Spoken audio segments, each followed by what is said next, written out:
Don't take it, don't. Don't take it, don't. Don't take it, don't. Don't take it, don't. Greetings, everyone, and happy Valentine's Day. I am Kira Epstein, the program coordinator at the New School at Commonweal, and we are welcoming back Dr. Rachel Naomi Remen and musician Karen Drucker for a celebration of Valentine's Day, exploring the path of living from the heart with stories and music. And we're also celebrating a little belatedly Rachel's birthday, which was last week. So happy birthday, Rachel. For anyone who may be new to the New School at Commonweal, we are a program that presents conversations and performances with inspirational artists and leaders and scientists and activists and doctors, among many other things. We've been offering our programs free of charge and in the spirit of gratitude for 15 years now. And we have almost 400 conversation recordings. You can find them on YouTube, Apple Podcasts, SoundCloud, and Spotify, and our website. And we are just so grateful and delighted to have Rachel and Karen back with us for another event. So we are recording the conversation. The recordings will be posted on Rachel's Facebook site, on Karen's Facebook site, we hope so, and on the New School website at tns.commonweal.org. Again, you can also find them on all of our media channels. I imagine that almost all of you know our guests if you're joining us. Rachel has been medical director for Commonweal's Cancer Help Program for many years, and she's joined us many times at the New School. And Karen is a keynote speaker, a women's retreat facilitator, and an entertainer who's recorded 22 CDs of inspirational music, some of which you'll hear today. Finally, a big thank you and welcome to you for joining us to hear these stories and music. We're honored to have you with us. Okay, with that, I'm going to turn things over to Rachel and Karen. Again, thank you for joining us at the New School at Commonweal. Thank you, Kira, and thank you, Ken, behind the scenes. We are thrilled to be here. Good morning, Rachel. Good morning, Karen. How are you today, my darling friend? I'm here. You are here. I think that's what it all kind of comes down to, don't you think? You just show up. That's half the thing. At 85, it's a darn good thing. It's a fabulous thing. You're pretty gosh darn fabulous for 85. So you know what I want to say to you, Rachel? Here you go. This is what I say to all of us today. Do you see my sign? Look at that. You are loved. I have this, so every morning I see this. It's on my wall. And then you know what else? You gave this to me many years ago. I carry this with me all the time in my purse. It just reminds me that I have wonderful friends and hearts and love in my life. All right, so Rachel, today's Valentine's Day. Happy Valentine's Day to you, my friend. And to you too, and to everybody. To everyone here. So we are going to talk about love today. Love of ourselves, love of others, love of just love. You know, Rachel and I were talking last night about how we want to have this hour with you to really kind of reframe what this day is, that it's not about, you know, flowers and candies that you're sending to your romantic partner and, you know, the flowers that they now double the price of on this day. That it's really a day of just deeper connection to your heart. You notice all my little heart shirt and my heart earrings. And this is my heart that says, this is my heart magic wand that says that you can sing. So Rachel, can I start off with a couple songs here to set us up? Yes. So this is my magic wand. If anyone ever told you when you were in 4th grade that you should just hum, like they said to me, this is your magic wand that says that you now can sing. All right, so what we're going to do today with the songs that I'm going to give you, I'm going to give you a few songs that I call chants. And a chant is simply something that repeats over and over, that if you get it the first time, hopefully you can close your eyes and you could just drop down into your heart. You get out of your overthinking mind and you can just start to sing. So this is a Buddhist little mantra that says, may I be filled with loving kindness. May I be well. May I be peaceful and at ease. And may I be happy. And you know, it starts with us first. When we can allow our hearts to just open to the love for ourselves first, then we can give it over to other people. So let's start off with this. Let me teach it to you. May I be filled with loving kindness. May I be well. May I be peaceful and at ease. And may I be happy. So that's the whole thing right there. So just take a deep breath. I'll help you through it. May I be filled with loving kindness. May I be filled with loving kindness. May I be well. May I be well. May I be peaceful and at ease. May I be peaceful and at ease and happy. And may I be happy. So take another deep breath. Put your hand over your heart. Sing it to yourself one more time. May I be filled. May I be filled with loving kindness. May I be well. May I be well, peaceful. May I be peaceful and at ease, happy. And may I be happy. So take another deep breath. So now think about someone in your life that you love. Just put them in your mind's eye and sing to them in your heart. May you be filled with loving kindness. May you be well. May you be well, peaceful. May you be peaceful and at ease. And may you be happy. So now think of another person. Put them in your mind's eye and sing to them today. May you be filled with loving kindness. May you be well, peaceful. May you be peaceful and at ease. And may you be happy. All right, let's do a little healing here this morning. If you have anybody you have a little issue with, picture them in your mind's eye. And to the extent that you can open your heart to them, just sing to them. May you be filled with loving kindness.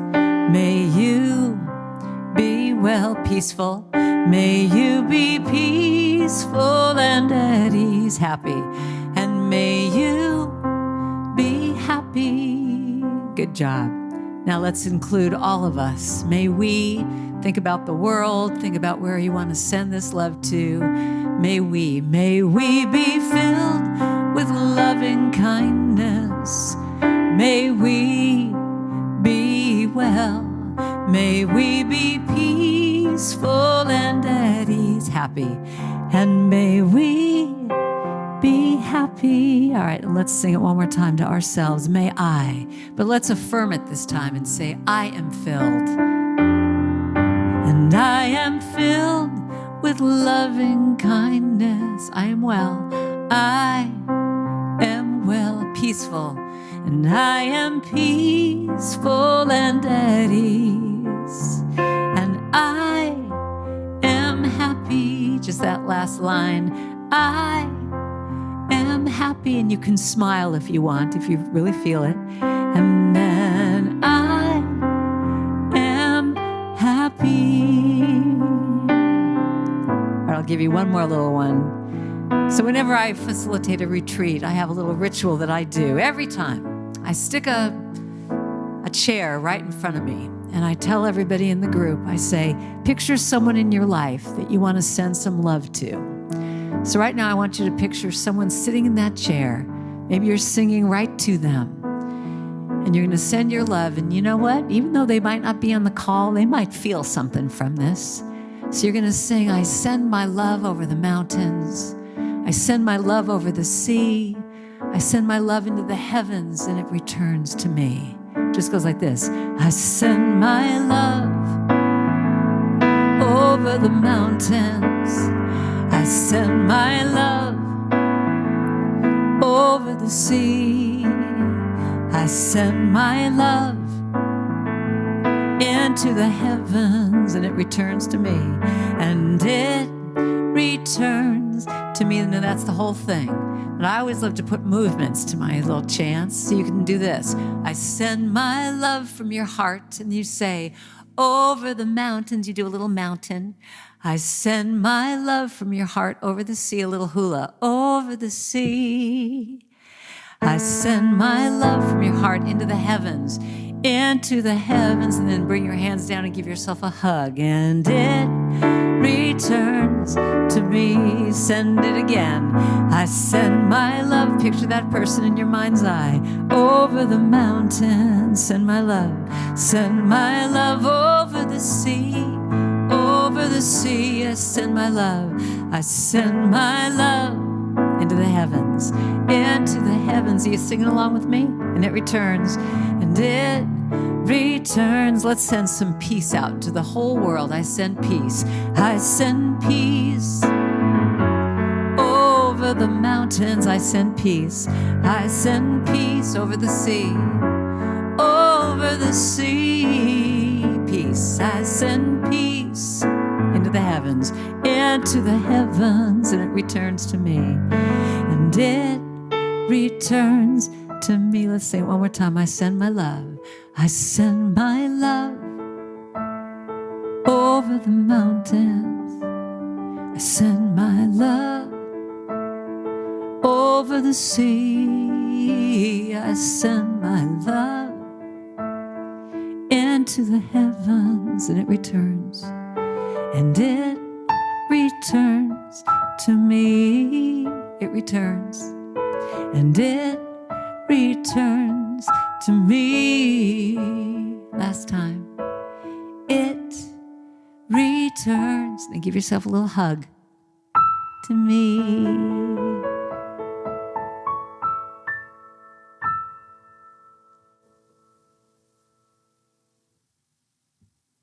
Yay.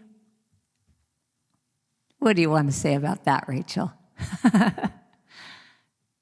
Thank you. That's what I'd like to say. Love it. When we sing, it just opens up our hearts, just the breathing and the singing and dropping down. It allows us to feel that love for ourselves. And truly, what I said before, when we start from that place, allows us to give it out to the world. And we all need some shining lights these days. Shining lights of love. A few words? Yes. Yeah. Valentine's Day. When you think of it, you think of all those cards and those heart-shaped boxes of candy. I know. And flowers, right? And you think of the people you love, right?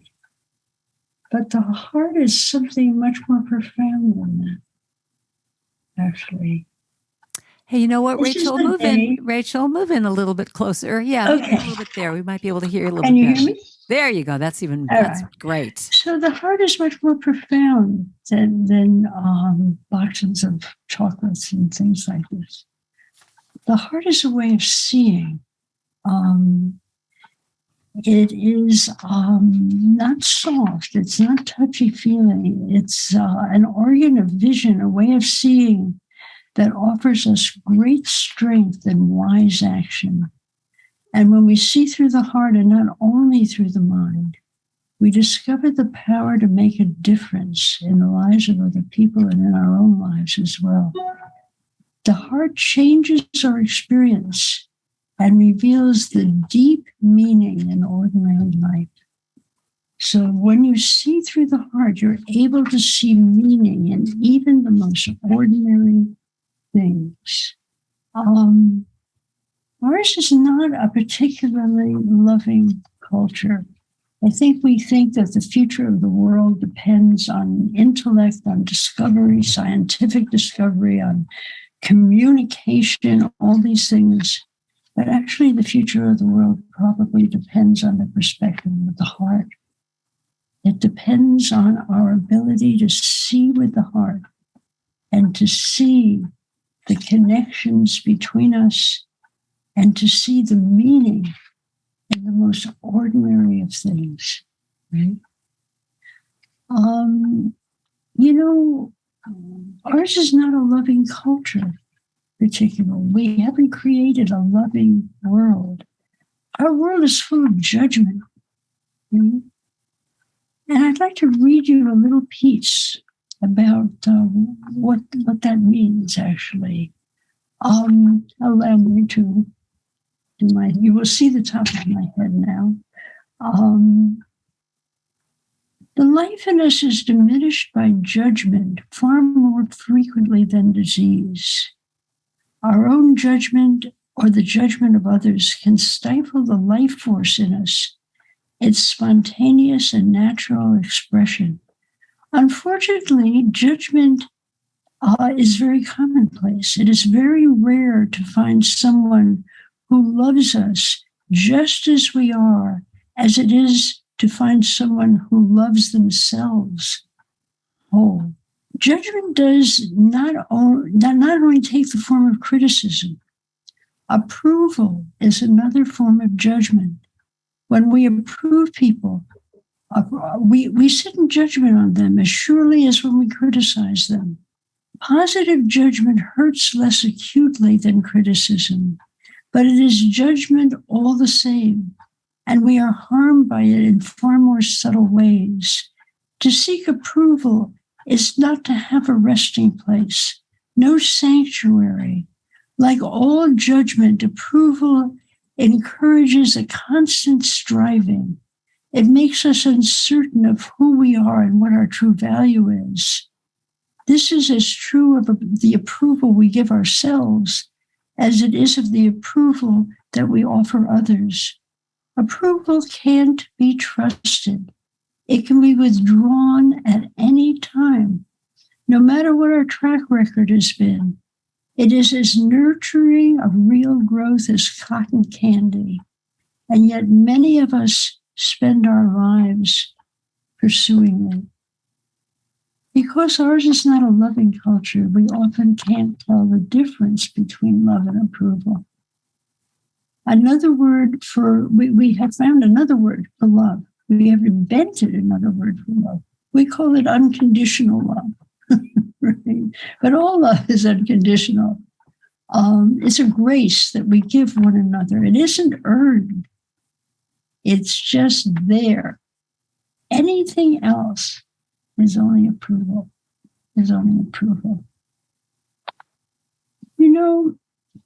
The heart is an organ of vision. It allows us to see meaning in the most ordinary and daily of events in life. And it completely changes our life. The ability to see the meaning in your work, in your relationships, everywhere, changes your experience very profoundly. And it is the source of real happiness, I think.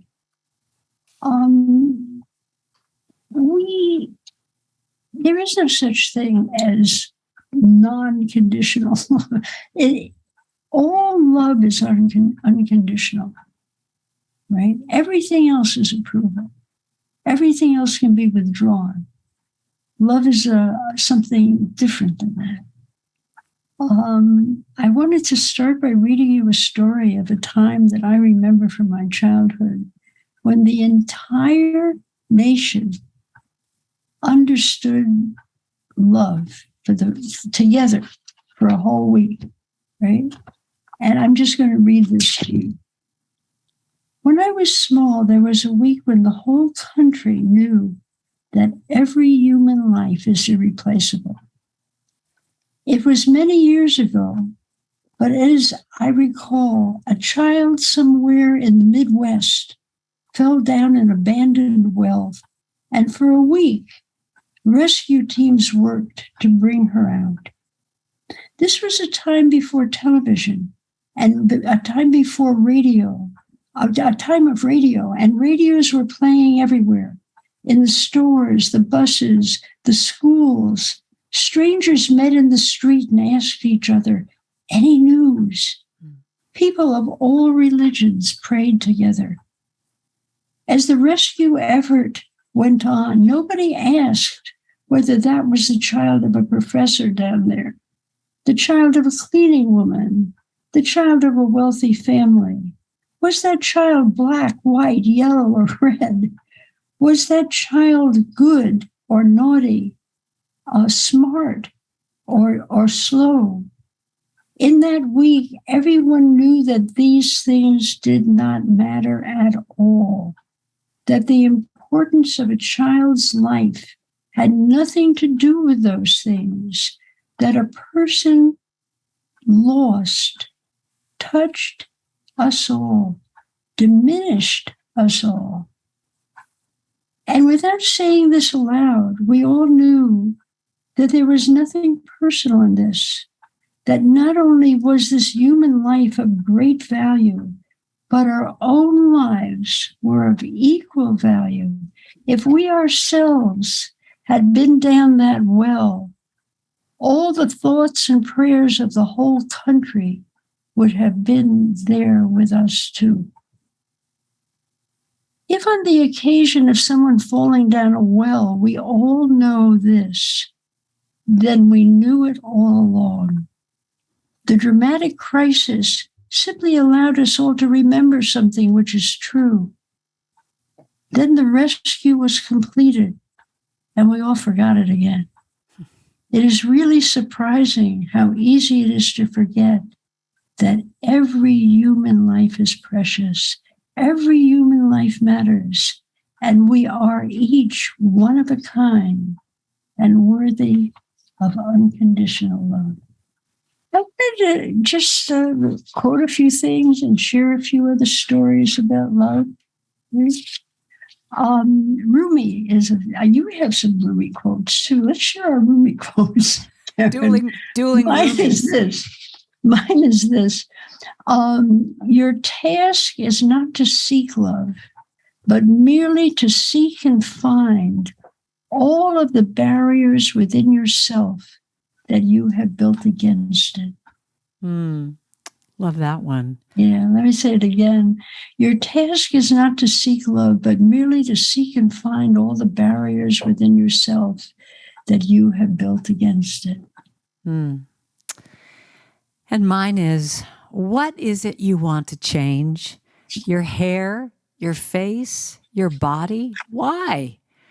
For God is in love with those things, and she might weep when they are gone. So I have a song, Rachel, about, let me give you a little thing about this. Let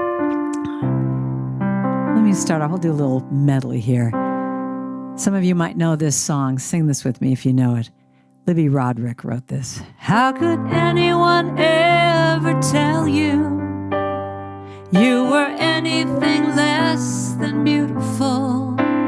How could anyone ever tell you that you were less than whole? How could anyone fail to notice that your loving is a miracle? How deeply you're connected to my soul. So let me sing that to you again. How could anyone ever tell you? Sing with me now. How could anyone ever tell you you were anything less than beautiful? You were anything less than beautiful. How could anyone ever tell you? Anyone ever tell you less than whole?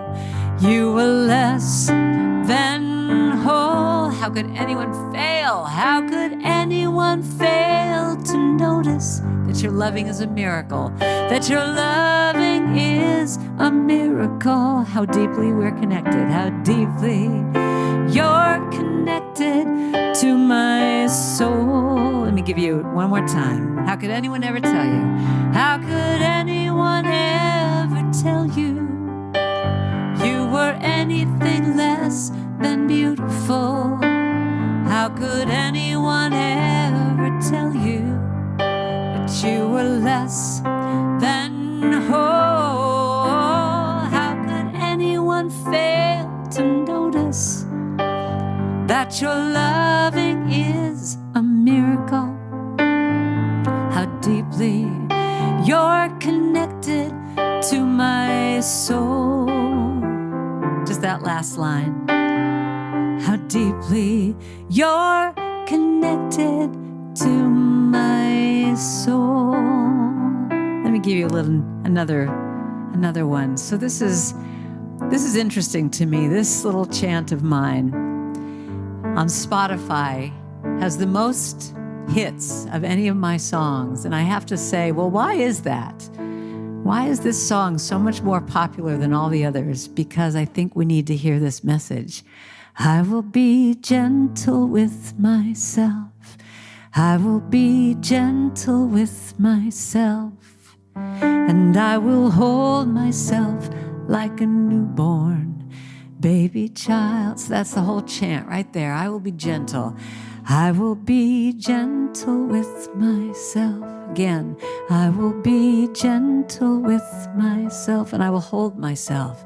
I will hold myself like a newborn baby child. I will be tender with my heart. Put your hand over your heart and say, I will be tender with my heart. I will be tender with my heart. I will hold my heart. I'll hold my heart like a newborn baby child. Now listen to this next line. I will only go as fast as the slowest part of me feels safe to go. So that's just ultimate self-care where you say, I will only go as fast as the slowest part of me feels safe to go. Sing that line with me now. I will only go as fast. I'll only go as fast as the slowest part of me feels safe to go. So this is my favorite line of the whole little chant. I will be easy on myself. I will be easy on myself. I will be easy on and I will rock myself. I will rock myself like a newborn baby child. Sing that again. I will be easy on myself. Easy on myself. I will be easy on myself, and I'll rock myself. I'll rock myself like a newborn baby child. All right, let's affirm it. Sing it one more time. I am gentle. I am gentle with myself. I am gentle with myself. I love myself like a newborn baby child. Sing that one more time. I am gentle with myself. I am gentle with myself, and I love myself. I love myself like a newborn baby child. I rock myself, and I rock myself like a newborn baby child. I love myself, and I love myself like a newborn baby child. So I give you permission right now to put your arms around yourself, rock yourself back and forth a little bit. No one can see you. Just give yourself that love. I know someone who does this every morning before she gets out of bed. She just says, good morning, little sweet thing. How are you this morning? Good morning. Wouldn't that be a lovely ritual to do every morning? Just say, good morning. How are you today? Happy Valentine's Day to you, sweet one.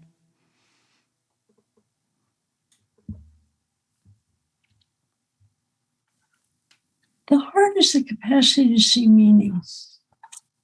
And meaning is great strength. Finding meaning can change our entire experience of life. We do exactly the same things that we were doing before, but we do them with a different heart. Yeah. Yeah. And there's so many stories about this. And I'd like to just tell you one of my favorite. It's Harry's story. Harry was an emergency room doctor. He was the head of the emergency team. He ran the emergency room for a major hospital in a very, very big city in the USA. And he'd been doing this for years. And he lived on the edge of burnout. He was cynical. He's a hard man, but a wonderfully competent doctor. And his life changed one night. It was an ordinary night in the emergency room. He was there on call. It was very, very busy.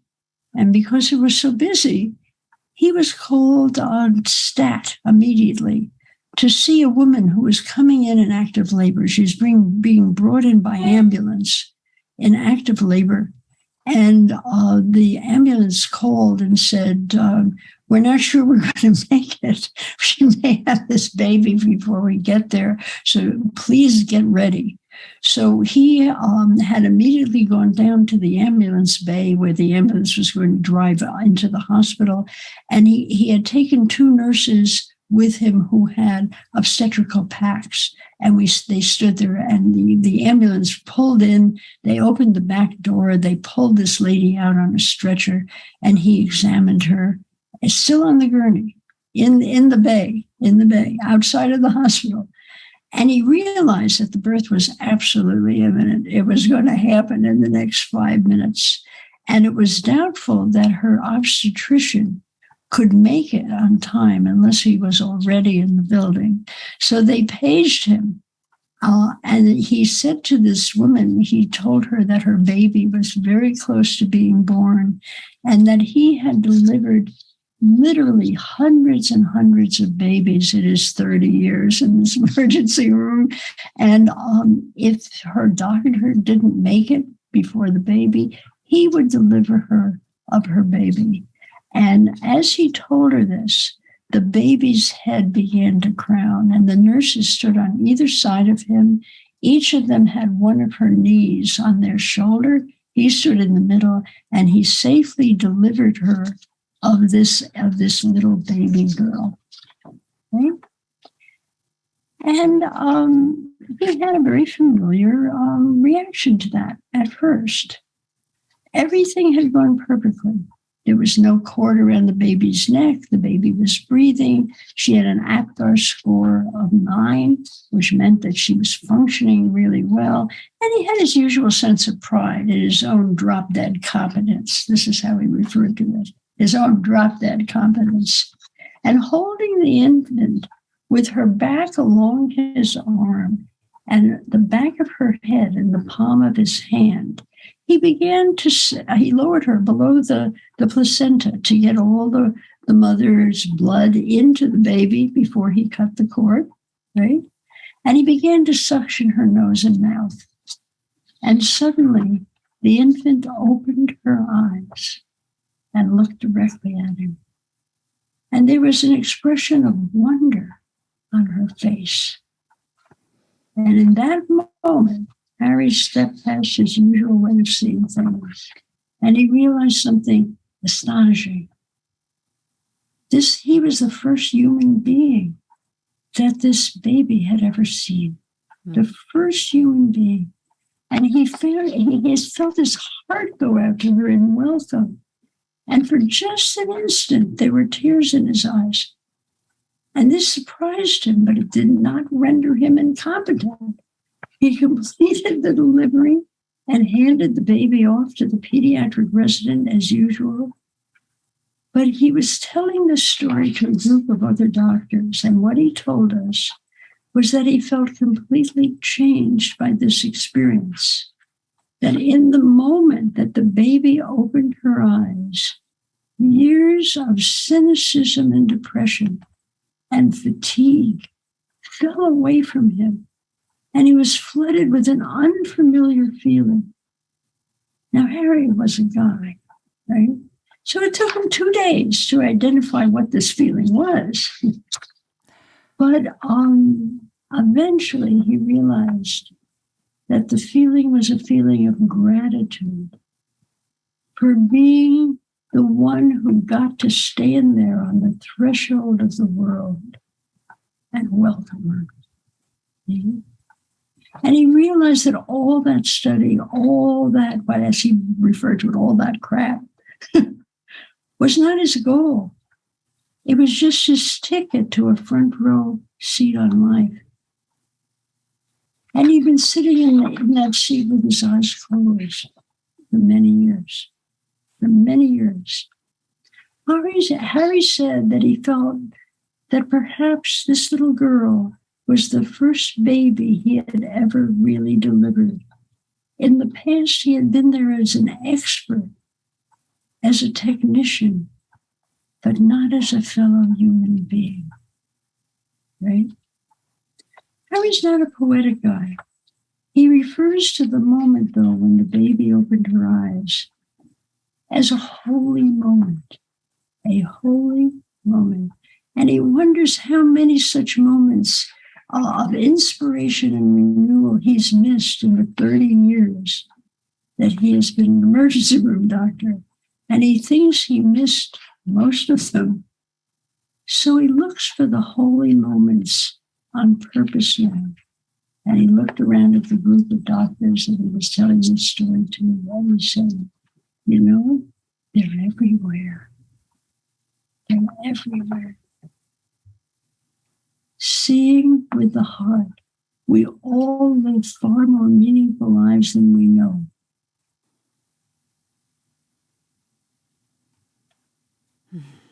It's a powerful story for me. Seeing meaning in everyday life.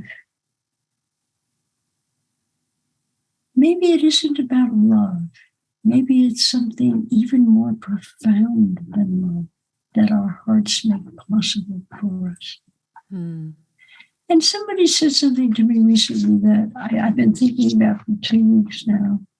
They said that the future of the world doesn't depend on science, technology, communication, nothing like that. The future of the world depends on our opening our hearts to one another. It depends more on compassion than on technology. And that's possibly one of the great secrets of life right now. I think that's absolutely right. Absolutely right. And a lot of people say, you know, don't open your heart. It's a dangerous world. When you don't open your heart, it becomes a dangerous world.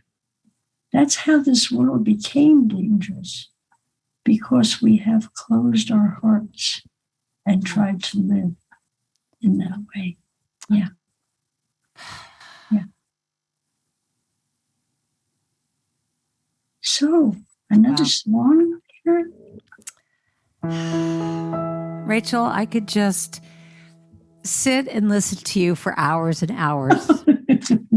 Love your stories. Love your heart. To you for hours and hours. Well, you know, that's the thing, that it's like, I think that's why people love you so much, that you remind us all to what is important, going into your heart. It's not, you know, seeing through the heart with everything. Seeing with the heart. Yeah. You know, I have this little mantra that I'm really living with these days. Two ideas.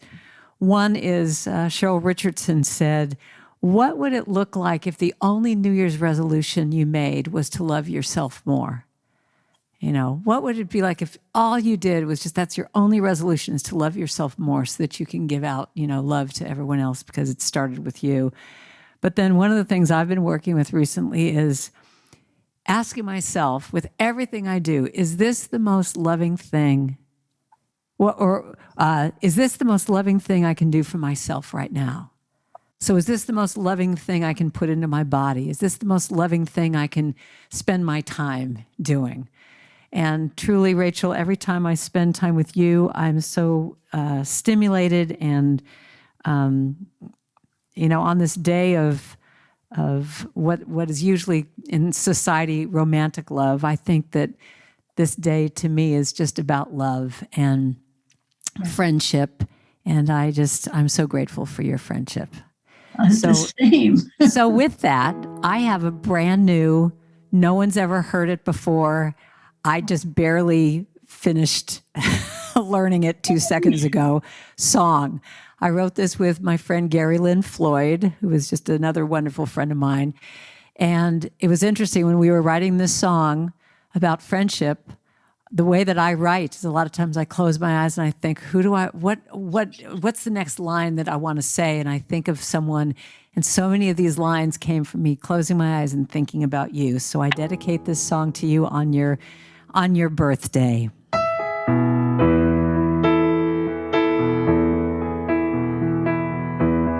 And for all of you out there, I give this to you as my friends, but think about a friend. Think about a friend of yours right now, and I'll sing it to them as well. You are the one I come to remind me who I am. When I need somebody to run to, you hold out your hand. Through years and tears, you've always been there for me. I know you know, but I just have to say it. You are my friend. Look at the little kitty right behind. I'm singing to the kitty as well. You got your little cat right behind you, Rachel. That's so fabulous. You are the one who will answer when I call you at 2 a.m. You talk me down from the ledges, help me find my way again. Through thick and thin, I feel safe here with you. You bring me joy and love and laughter. You are my friend. And look how far we've come. It's hard to believe we once were strangers. And what we have begun, I know will last forever. And Rachel, I am the one who will be there when you feel like you're alone. You can count on me to come through. In me you have a home. For all you bring to me, I thank you. You see, I wouldn't be who I am without you. You are my friend. You are my friend. You are my friend forever and always. You are winter, spring, summer, or fall, and all you have to do is call. You are my friend. You are my friend. Rachel, you are my friend.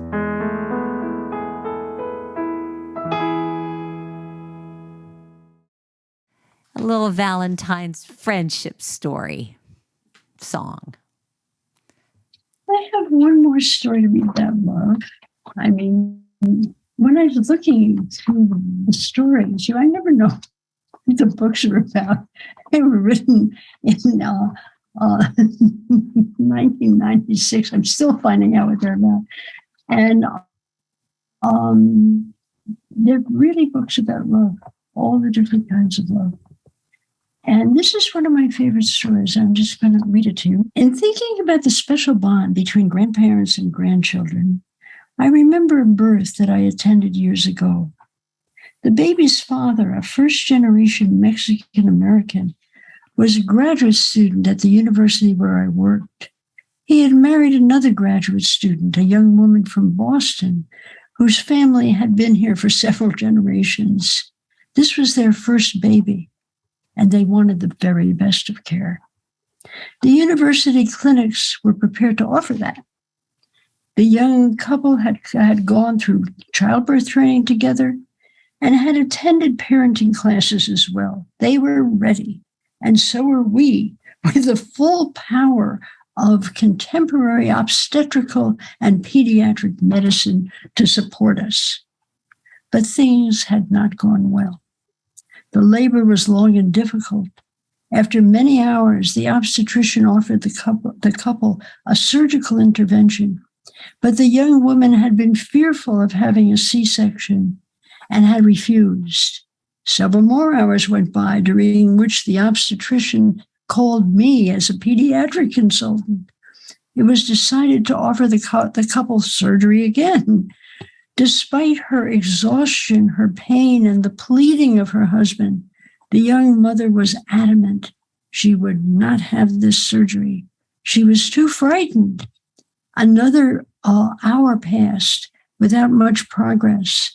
And in desperation, the young man called his mother-in-law on the East Coast and asked her to speak to Jennifer, his wife, about having the surgery.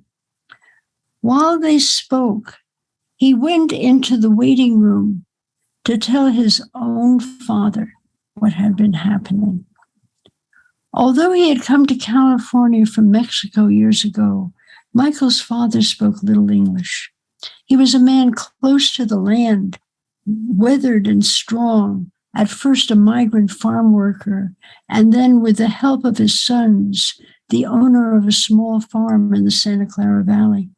Michael was his eldest. He had been sitting in this room for many hours, awaiting the birth of his first grandchild.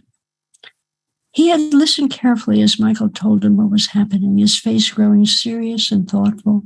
Then he nodded and said a few words in Spanish to his son, put an arm around his shoulder. I could see Michael relax a little. Afterwards, we went back to the labor room to find that after speaking with her mother, Jennifer had at last decided to go ahead with the surgery. Jennifer, her eyes filled with tears, lay back in her bed exhausted. Most of the obstetrical team went to prepare the operating room for the C-section, and I went up two flights of stairs to my office to let them know that I would be attending the surgery and would be caring for the baby. I had barely reached my desk when I received a page from Jennifer's obstetrician. Before she could be taken to the operating room, Jennifer had rallied and with two great pushes had delivered her baby. Everyone is fine, said the obstetrician in much relief. And over the phone, I could hear the baby crying. It was a boy. Afterwards, I asked Michael what he thought had happened. He replied that the obstetricians had offered him many explanations, but he actually thought that it had something to do with his father. Seeing my look of surprise, he smiled.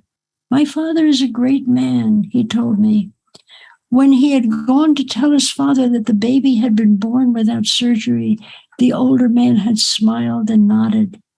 There had been much fear, his father had told him in Spanish. He had heard about his daughter-in-law's fear and also had thought that he had felt the fear in his son Miguel. He had known then that the baby too was afraid. And so, sitting alone in the waiting room, he had spoken to his grandchild in his mind, encouraging him to come and be born. He had shown the baby his many memories of the beauty of the land, the dawns, the sunsets, the new crops, and the rich harvests. He had told the baby that he looked forward to walking together on the earth. He had spoken of the goodness of life, of friendship and laughter and good work. And lastly, he had spoken of his love for the family. He had remembered his own father in Mexico and his father's wife, both now dead. One by one, he had spoken of the baby's uncles, his sons, of their goodness, their strength, their pride, and his pride in them, and in the women they had married. He had shared memories of Christmas and birthdays and weddings, and the joy they took in each other's lives. He had offered the baby his heart, and the baby had come. Over the years, I have attended many births as a pediatrician, a birth coach, a family member, or a friend. Sometimes I suggest to parents in labor that they reach out to their unborn child in just this same way, showing the child mental images of the world's goodness, sharing their love to strengthen and encourage their baby in this difficult passage. That was beautiful, Rachel. I think the heart is more powerful than the mind. One of the best kept secrets in Western culture. Truly. Let me just sing this one song to you all. This is if there's anything you're taking from this today. This is a song written by Michael Gott, with me just writing the second verse, but Michael Gott's song. So I'll teach it to you and you can sing with us. In this moment, in this place, I remember who I am, letting fear and worry just fall away from me. I open my heart and I can see. Now here's your part. There is only love. There is only love. Sweet love.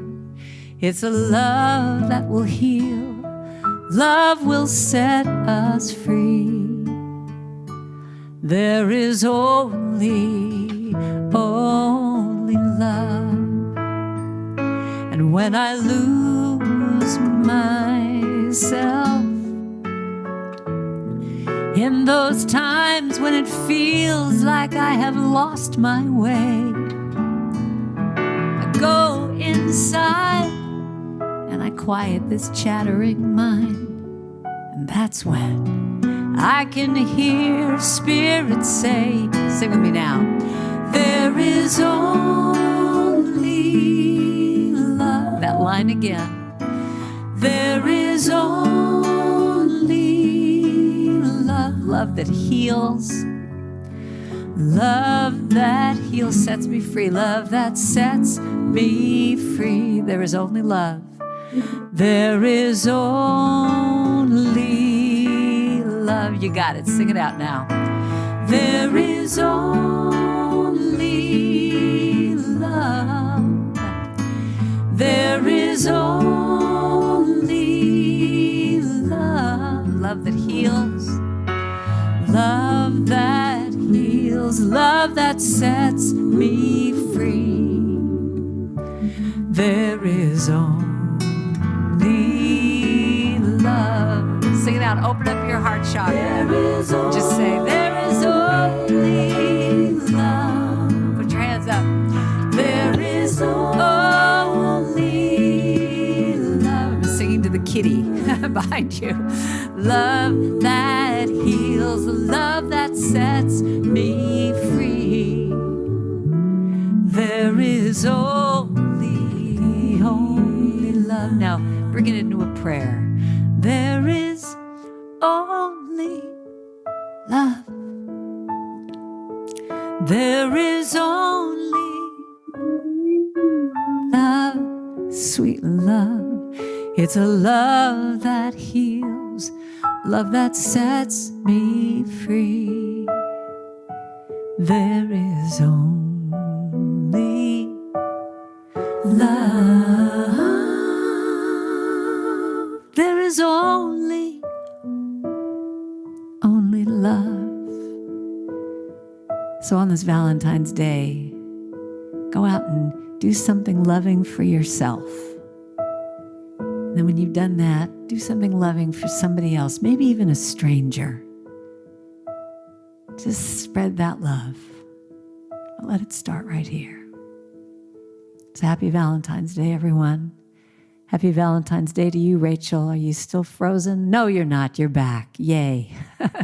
So thank you once again to Kira and Ken for having us. We sure appreciate it. We'll be back next month, I think. Wonderful. Karen and Rachel, thank you, thank you, thank you. Really I have a sense of just abundance and gratitude for spending this time with you on Valentine's Day. It can be a really hard day for a lot of people. So yes. Thank you for sharing in this way. And just a reminder, if you want to rewatch or re-listen to the conversation or share it with other people, if you're on the New School mailing list, you'll be notified when the recordings are posted, or you can check on Rachel or Karen's Facebook sites. And just a reminder that Karen has other events and offerings. You can find about those on her website, karendrucker.com. And Kira, if I can say, one of the things that's pretty gosh darn exciting is Rachel and I have enjoyed doing this so much that we're going to do it live. We're going to just have an afternoon on July 8th, which is a ways away. And that information's not even out yet, but we're going to tell you all first. So July 8th in Tiburon, California, at Community Congregational Church, just an afternoon with me singing some songs and Rachel doing her thing and hanging out with us. So we'll let you know about that. But anyway, thank you again, Kira, for having us. It's so fun. Absolutely. And so much gratitude for all of you who have joined us today. And we will definitely be in touch with more events like this and the recordings when they're posted. So thank you for joining us at the New School at Commonweal today. We'll see you next time. Don't take it, don't. Don't take it, don't. Don't take it, don't. Don't take it, don't.